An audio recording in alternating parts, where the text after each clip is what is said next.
I'm Joseph. I'm going to be going over how I maintenance an Ender 3. My wife runs a little mini print farm, and I got to handle two of these today. So you can see it's not particularly clean at all. Um, she just runs these until they break. She tries to fix them, and if she can't figure it out, she leaves them to me. So you can see it's a glass bed. I have a little mod here because she does not care about cleaning these fans. They normally go bad very fast, about every, I don't know, 3 to 4 months. And rather than constantly trying to resolder and or retrace all that stuff, I put like a little coupler here, so, or JST connector. We also run with the all metal hot end. The issue with this is that this one needs to be replaced soon. You'll see that these things don't last forever. There is a hole that the filament is eating into. So that'll eventually go out, and that will need to be replaced. And then there's just general a lot of dust. I'm not sure why it's not focusing. And then inside the hot end, we do the Chip from Filament Fridays hack that he showed, which was this PTFE tube stops exactly at this coupler, and then we have a blue one in here. But I'm assuming the blue tube needs to be maintenance, and then we need to do a nozzle change. But first, the tools that I use: simple rag, brush to clean stuff, one of the wrenches to either check if the concentric nuts are bad or whatever, or loose, Allen wrenches, and then some 99% isopropyl alcohol in the spray bottle form, so I'm not wasting it all over the place. So the first thing we're going to do is just check to make sure the gantry is okay, make sure it's not wobbly, make sure there's no wiggle to it, make sure the bed is not wobbly or anything like that. They move pretty nicely, which is fine. It's a good check. The next thing is just go ahead and just do some dusting off. I wouldn't spray anything offhand, not unless it absolutely needs to be sprayed, specifically outside of the bar. So I just simply use a brush, get all the stuff out of here. There is a visual inspection you want to do with the lead screw. So back here, you want to check if there's a lot of dirt or debris on here. This is mostly okay. There's some debris at the lower ends that I can potentially look at and take care of. As I'm dusting this off, just keep running it around.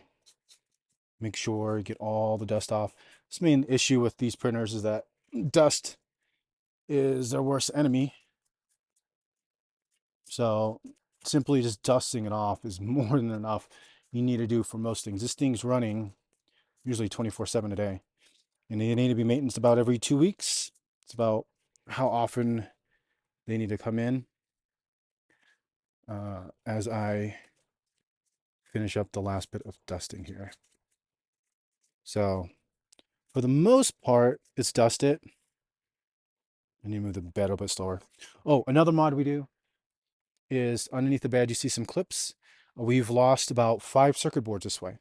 The little ribbon cable gets stuck underneath the wheels, and then as the bed is pulling, it will not only disconnect the LCD, but it will rip and tear off the circuit board and sometimes short it out. And we've had one where it melted the circuit board completely because of that.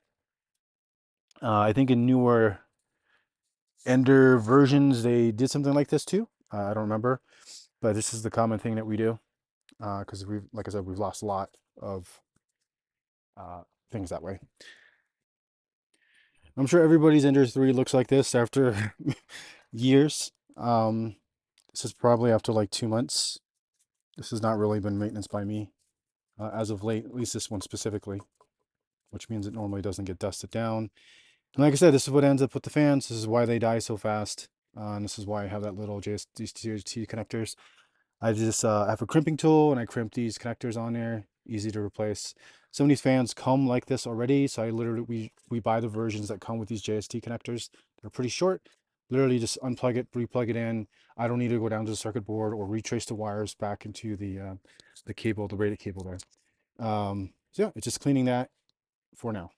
So this is the hack I said about the Chip Filament Friday, where you split the PTFE tube up. It stops here. There's a little disc in here that splits up This is ABS, by the way. And the reason why I use ABS for these discs is because they will melt. These fans get really dusty, it gets really hot, and then if it's printed in PLA, it will melt. And you can see that there's a lot of sweet corn in here, some PLA. So this whole blue thing needs to come out, and you can see the remnants are on the disc here as well. In order to take this out, I need to remove the nozzle, take see some isopropyl alcohol and some cotton swabs, and then I'll run through how I do that there.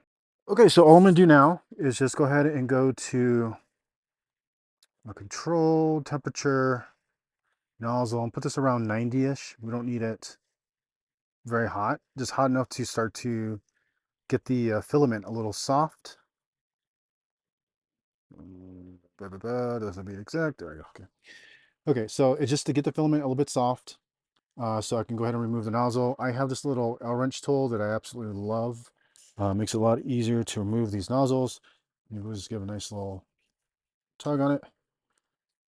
And then if I can focus and do it at the same time. So this nozzle looks fairly new. There's nothing on the threading. Normally the threading's all used up. And then I can look at it's a little toasty. So yeah, the hot end doesn't necessarily be replaced, but these things are so cheap that we never chance it. There's no point to try to save these brass nozzles.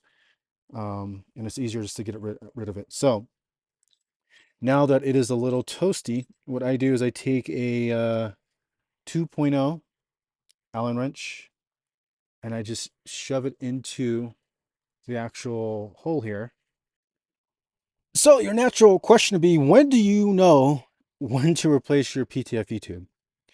And when it looks like this, and when it's beyond repair, when there's nothing left but charred bits and candy corn smelling sticky stuff. And you can see that this is full of gunk as well, which is why I normally take, while it's hot, I'll take a cotton swab, some isopropyl alcohol, and just spray it at the tip here. And these are just like perfect enough to be able to kind of like wedge into there and get some of that nasty gunk in there. And I just keep twisting it until it goes all the way down. And then I pull it up. And you can see that, I get some of that stuff. And then I just keep repeating. Get another. All right. Looking much cleaner now. Okay, we have 3 meters of unused Capricorn and some flushed PTFE tube cutter tool thingy. And I'll just go ahead. It's this thing is so it's sticking on here. This thing is so damaged that I'm not gonna be able to get the right measurement. So I'm gonna have to cut a little bit bigger, and then keep playing around with it. I'll show you how I kind of push this in and out when you put it in. I do need the nozzle first, so I'll get the little brass chest nozzles, put that in, and then once this nozzle is nice and snug, then I'll go ahead and start cutting and stuff. Okay, so I've cut this the Capricorn significantly bigger than existing. And I know it's not going to fit, but it's okay. So I'm going to go ahead and just let that sink. And I do have this warm right now because it helps remove this. And then I'll use the 2.0 Allen wrench and just kind of tuck it down. And you see it's not really going any further. So if I want to remove it, I can actually just use that same Allen wrench, just push it in a little and pull it back up.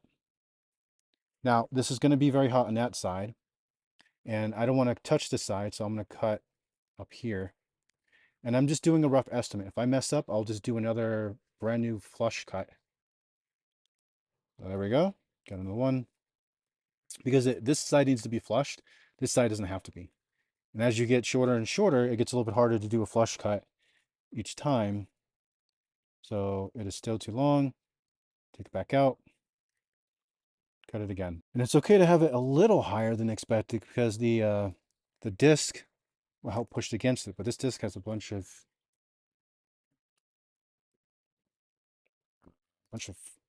the crap on here, which isn't good. Okay, so you can let that sit against there, push the disc in, and then Now that I see it, I can just go ahead and screw back in the coupler.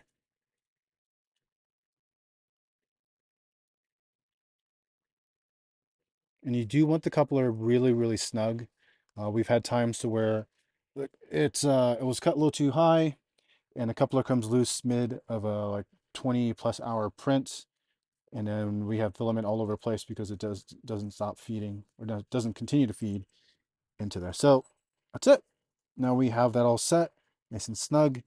I'll just put back on the fan, do a last round of changes. I'll probably take the rag I have here and just kind of just wipe down the palm wheels a little, get any kind of debris that I couldn't get off with the brush. And this printer is good to go again.